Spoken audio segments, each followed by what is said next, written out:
This is my Expressive Art studio and it is a work in progress. And today I thought of this idea of getting bubbles that kids use, colors, paint that kids usually have, and I'm dissolving it in here. I cut a drinking bottle, cut it in half, and I put this mesh that usually fruit and to hold it down. So what I'm gonna pink, blue, red, and green.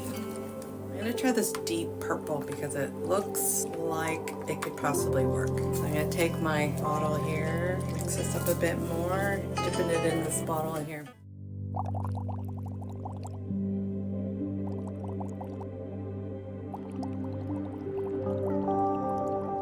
I'm gonna throw a little bit of liquid paint in here.